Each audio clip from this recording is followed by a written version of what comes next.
Chapter 28. As they were approaching the edge of the jungle, Malou came to a dead stop. Her children crowded her to see what had interrupted her decisive advance. "What's the matter, Mum?" Daniel blurted. "Is there another snake somewhere?" "No, nothing like that. Just take a look," Malou replied, pointing to a gap through the brush of tree branches and lianas. "Oh, wow! That's no ordinary clearing," Stefano piped up, peering at the sight over his mother's shoulder. "Let me see," Gabby demanded, pushing ahead of her brothers. Her mouth fell agape. "It looks like Hans and Gretel's house, like in the storybook," Daniel said, still staring through the tall bushes. "It's actually more than that, Daniel. It looks exactly like the clearing from when your dad and I left to return to 2013. And like the one where we landed where we started our trip," Stefano added. "Does that mean Damianos is sending us back without Dad?" Gabby's frustration with the whole thing was returning at a gallop. "I don't think so," Malou answered. "I don't think this is the departure point." "Departure to where?" Stefano demanded. "I thought we had reached our destination. We already saw Dad, so why would we leave now?" "Yeah, Mum," Gabby insisted. "We've done everything we were supposed to do, so why this?" "We'll soon find out, I'm sure," Malou replied, taking the next steps that would lead her and the children out of the forest and onto the gracious and refreshing meadow.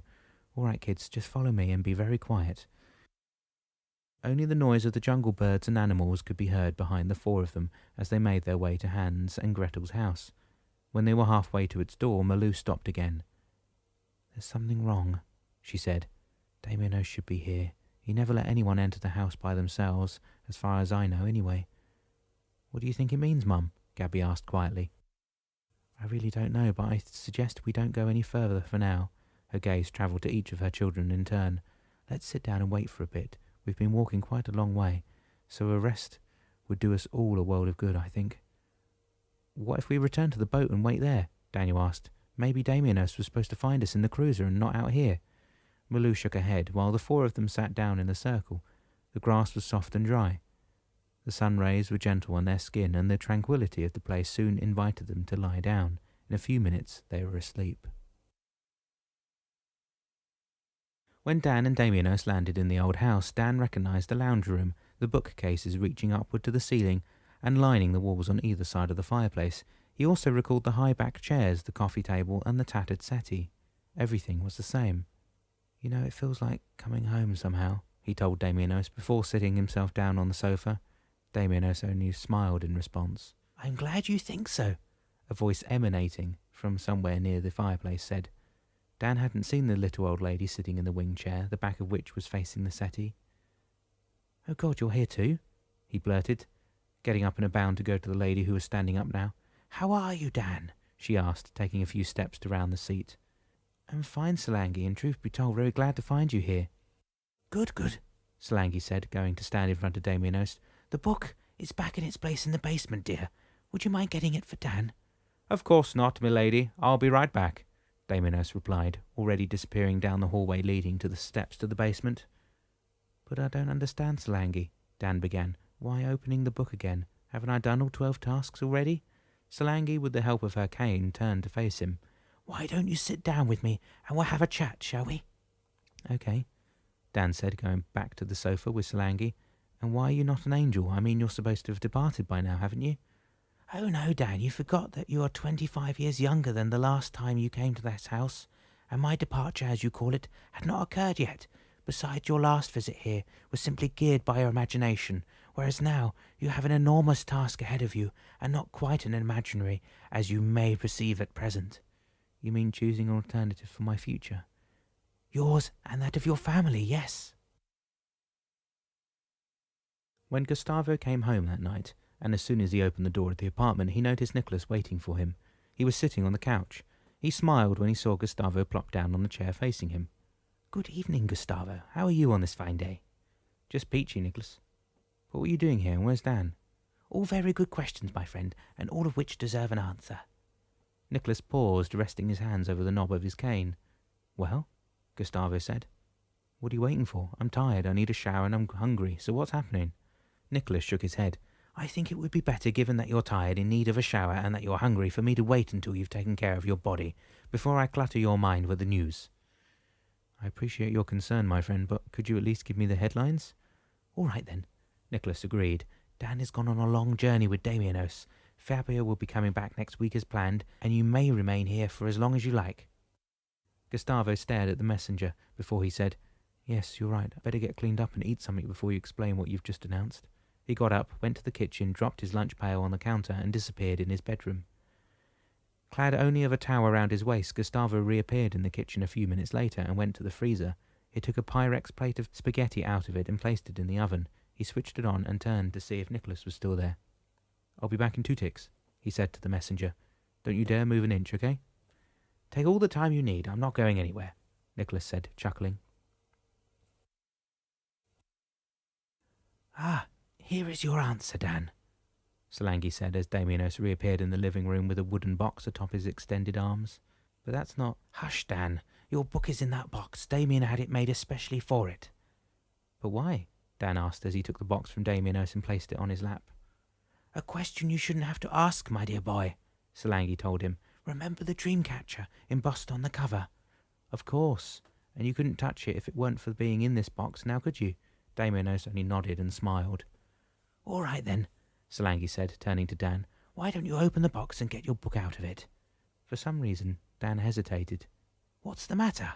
Solangi fixed her gaze on him. "Is there something wrong?" No, it's not that. I just don't know what I'm ready to learn, what's waiting for me." "Don't worry about a thing, Dan. No one could hurt you while you're here with us." "Oh no? What about that ball of fire that crossed this very same living room? The last time I was here with Malou and ready to open the book." Damiano scuffled. "No need to worry, Dan. This time you have already opened this book once, and you need not to fear Lucifer at this point." Dan looked up at the old shepherd, and perhaps for the first time since they met, he trusted his word. "Why don't you sit down, Damianos? You're making me dizzy standing there," Solangi asked. "All right," he replied, turning the high-backed chair to face the sofa. "Is that better?" "Much better indeed," Solangi said with a nod. "And now, Dan, open the box and take the book out." "What about the key? Do you still have it?" "Yes, of course I do, and this time I have it with me." Solangi took the small key out of her cardigan's pocket. "See, it's right here." Again Dan hesitated. "I wish Malou was here to help me." "Why on earth for, Dan?" Solangi demanded. "Your decisions are yours to make, and the book will only give you directives, you know that."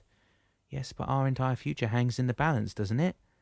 "Not yet, Dan," Damianos put in. "Remember, the book is not Pandora's box, where all that remained was hope, after all the other human traits came out of it. This book will only assist you in finding your alternate future. God has already given you a choice, and whether you take the Navy training or not. And now he's going to guide you in opting for a better future. There shouldn't be any fear in your heart or mind, Dan." "Well said, Damianos," Solangi remarked, all smiles. "You're becoming very wise in your old age, aren't you?" Dan swore he heard their cat purr for a moment. He smiled. "Okay, let's get this show on the road then," he said, opening the latch of the wooden box. Once dressed, Gustavo reappeared in the kitchen, took the spaghetti out of the oven and scooped a couple of serving spoonfuls onto a plate. "Do you want some?" he asked Nicholas as he carried the plate to the table. Nicholas got up and went to join Gustavo. "No thanks, I no longer have to eat to function," he remarked, sitting across from the young man. "Yeah, must be nice," Gustavo said. "So you'll have to excuse me if I dig in while you tell me all about this news of yours, okay?" He went back to the counter, took some rolls out of the bread box, a fork out of the drawer, poured himself a glass of water and returned to the table, his hands full. "All right then, let's start at the beginning," Nicholas said, pointing to the newspaper still lying on the table. "That ad was quite an eye-opener to Dan." Gustavo nodded. "And as you are probably aware, he went to apply for the job." "And did he get it?" "He probably would have." "What do you mean by that?" Gustavo asked between two mouthfuls. "Simply that he realized that if he was indeed hired, that he wouldn't be taking the Navy pilot training." "Yeah, we talked about that a couple of times. So what happened?" "Well, when he came back from Seagate, that's the company hiring engineers, he heard the phone as he came in and picked it up just in time to hear Fabio on the line." "Oh, I see." Gustavo swallowed. "And what did his friend have to say?" "Fabio wanted Dan to make an application on his behalf so that both would be working at the same company." "Does that mean Fabio had a change of heart about the Navy training too?" "Yes, Gustavo. It seemed that he was no longer ready for the strenuous training and wanted a more stable job." Gustavo drank a long gulp of water and returned his attention to Nicholas. "What about Dan being gone on a long journey with Damianos? Where does that come from?" "Ah, yes, that stems from the fact that Dan didn't want to be working for that company, or for any company, in fact. He wanted the pilot training, fly the skies and never look back." "But he can't change his past, or can he?" Nicholas shook his head. No one can, Gustavo. Not even God could. So what happened? Well, since the Navy training is out and the position at Seagate remained at an uncertainty at this point, Dan could choose an alternate route to reach a better future to the one he has now in 2013.